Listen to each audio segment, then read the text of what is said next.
So some quick definitions, because these terms are going to come up very often. Complement is something that you already know. Literal is basically whatever I was trying to indicate as a variable, right? So typically these two terms are used, either a variable or literal. Okay. Implicant is an important term. It is typically meant for indicating or referring to this product. Okay, product of literals. So often they might say implicant. Okay, so when you look at the textbook or try to look at some design, how they are trying to do the design, they might refer to this term called implicant. So just keep in your mind that it could be a product of product means and operation of the various literals. Okay, so it need not be that you need to have all the input variables or all the input literals in the truth table added together. It might be two of them or three of them or four of them or whatever, right?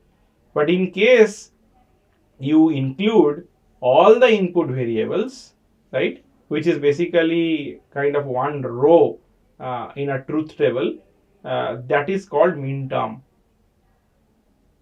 Okay, so this min term is a special kind of an implicant that is going to cover all the various variables, like all the literals that are present. Okay, so if you have a truth table with four inputs, let's say A, B, C and D, and let's say this is your output.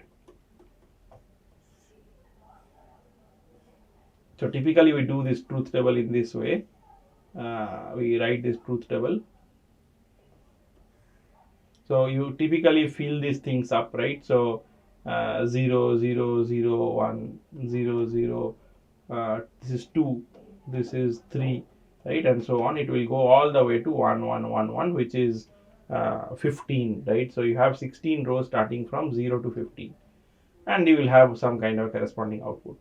So when you talk about implicant, it can be anything, as I have said, B dot C bar and so on. But when you talk about min term, here, let's say any row, right, is going to represent a min term. So here you have to address, or you have to take care of all the, you have to include all the literals or all the variables. So this is going to become A bar, B bar, C, D. This is going to be a min term. Okay, and correspondingly you can think of its dual, right? So the dual of this min term is going to be the max term, which is the sum or that includes all the input literals or all the input variables. Okay, so which is just replacing the this particular kind of a thing with the plus sign, right? So A, let's say A, B bar and C bar, right? These are the three literals that you are trying to consider. You just to have put a plus sign in between them, right? So I would come to this, right? It's more called, it is often used in this product of sum expression. So this is more of in the sum form. Min term is in the product form. Okay, so when we try to look at the sum of products, we looked at the sum of products, which is basically a sum of min terms. Okay, so SOP or sum of products, right, is nothing but the sum, which is again or, of products, and products means min terms. Okay, just keep this in your mind. Whereas we will also look into things like product of sums, which is a product of max terms. Okay, because sum here is in this particular context, a max term is a sum. Okay. One more thing that you need to kind of keep in mind is the operator precedence, because this is also something that is going to come very often. You always remembered in your high school this BOD-MS Boltzmann rule, right? Right, this bracket of division, multiplication, addition and subtraction.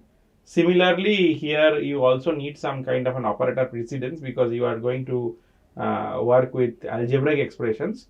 So not as the highest priority, and has the next priority, and or has the lowest priority. So if you want to evaluate the top expression given these values, you want to first figure out what is the value of x bar, right? If given x, it's not that you are going to take this x bar or y, then you are going to find out the value of this w and x bar and y and z, and then eventually you are going to combine them and find out the resulting logical value. Okay, so this is one more thing that you need to keep in your mind while calculating the uh, output logical value. Okay, so yeah, please keep in your mind these definitions. What are implicants, what are min terms, what are max terms, and what is the operator precedence, and you will be using it very often.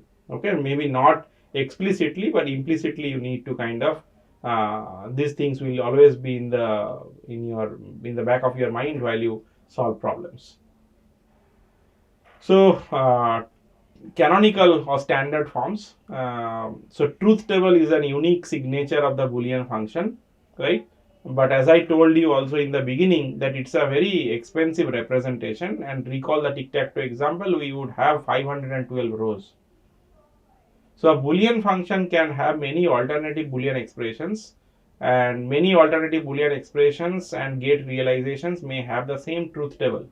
Okay, so we want to basically the idea is that you might have a very complicated Boolean expression which leads to some kind of a result, right?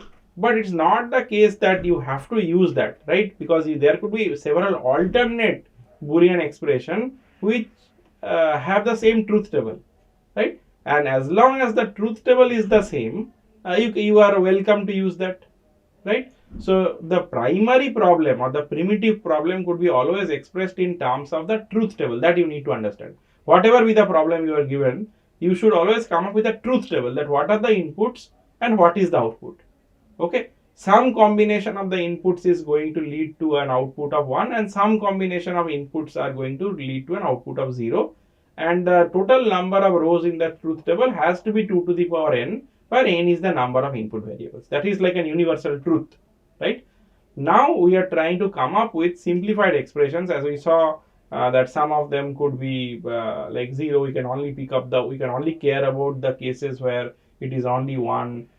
Still you can simplify them, right? So you can have many alternate Boolean expressions that could lead to the same truth table. Okay, this is very important, and you want to pick such an expression, such an alternative that is easy for you to implement. Okay, so I'll just again kind of write it here, right? So suppose you have a Boolean expression like FB1 which leads to this truth table TT, right? But likewise you can have n number of such Boolean expressions, right, which lead to the same truth table. Okay, and your task is to kind of smartly choose out of this n options which one to use, because every such expression is going to have its corresponding hardware circuit, right? So what I mean by hardware circuit is like this, right? So suppose you have x bar plus y bar into z, right? So you need to convert this particular expression into a hardware circuit. Here you can see that there is an OR gate which is ORing these two things, x bar and y bar z, right? So there is an OR gate, right? We will come across these things much more frequently. So this is your output. This is doing ORing two things. What first one is x bar, so x is an input and x goes to a NOT gate and it goes to the OR gate. That is one input of the OR gate. What is the other input of the OR gate? The other input of the OR gate is not direct, right? It's kind of AND of two things, right? So you need an AND gate, okay, and this AND output is given to the OR gate. And what is the input to the AND gate? One is y bar, So if you take y and basically pass it through a NOT gate, this becomes y bar, and this is z. Z is directly fed to the circuit. So this is a circuit, this is a realization, right? If you have this particular Boolean expression, this is a hardware realization. So now somebody can have a little bit more complicated realization of the same function, right? He might have a larger circuit. Okay, so that is the reason that I was trying to tell, that for the same truth table that this particular expression is going to create, it might be that you might have many alternative expressions, and you need to pick one of them. So canonical form, or the standard form of the Boolean expression, provides a unique algebraic signature. And why do you care? We already gave you the reason for caring. Different Boolean expressions can lead to different gate realizations, and depending on the on your preference, what kind of gate realization you want, how many gates you want, what kind of gates you have at your disposal, you can actually pick up a particular alternative expression. And there are various ways to come up to that alternative expression. You have already studied some Boolean algebra and some ways to manipulate Boolean algebra expressions. It is your complete freedom. You can take that expression and you can manipulate the way you feel like. At the end of the day, the truth table has to match. If the truth table does not match, then your circuit realization is wrong. Okay, whatever you do, you can come up with some FB. So suppose your expression is FB1 and you are not happy with it, you are trying to find out an alternative, you can come up with some FBK which has to have the same truth table as FB1. You need to only remember that. Okay, so this is the standard form, right? It's a two-level called two-level canonical form, also known as the disjunctive normal form or a min-term expansion. Okay, so this is exactly what I have already verbally told you. So this is going to give you a demonstration of that. You have three variables A, B and C, or three literals, and the output is F. Okay, so you typically write all the possible input values starting from 0, 0, 0. It's 3-bit going to 1, 1, 1. Okay, so there are 8 different rows, which is 2 to the power 3, because there are 3 input literals A, B and C. So the total number of rows are going to be 2 to the power 3 or 8. So now if you take this particular inputs, right, or this particular min terms, remember each one of these thing is going to represent some kind of a min term. 0, 1, 1 is A bar B C. 0 is going to be mapped to the first, is going to be mapped to A's location. This is going to be for B, this is going to be C. So 0 stands for A bar B C. 1, 0, 0 is A, B bar, C bar. 1, 0, 1 is A, B bar, C. 1, 1, 0 is A, B, C bar. A, B, C is your 1, 1, 1 is A, B, C.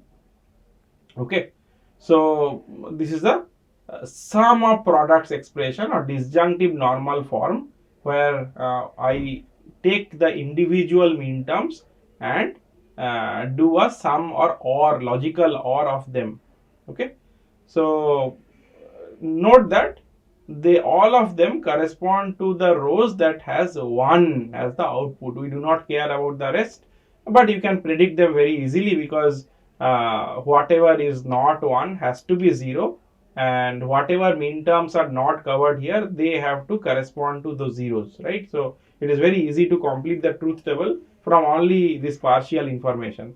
So if this much information is given to you and said that all of the ones are here, right? So then you can just closing your eyes, you can convert, like we can complement rest of the truth table, right? Because this is trivial.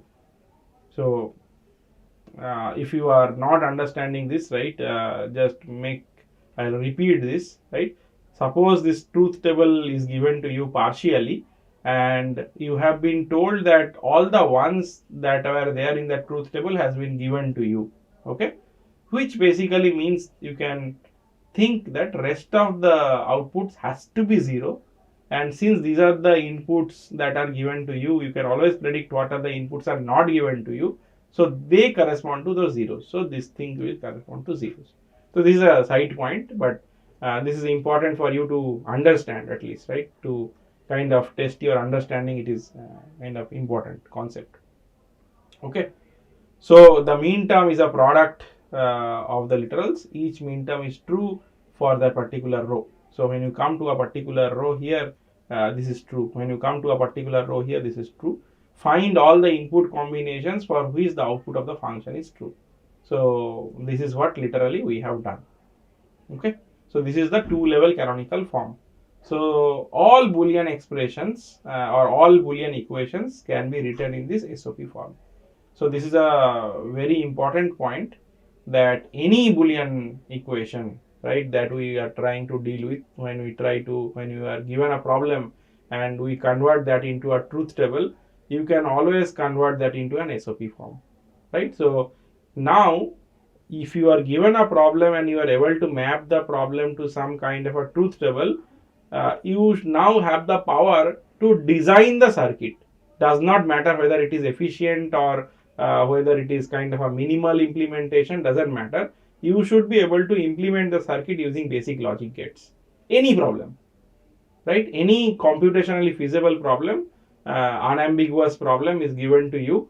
Come up with the truth table, because it will be mentioned, right, under what conditions the output is 1 and under what conditions the output is 0, right? So you should be able to come up with the truth table.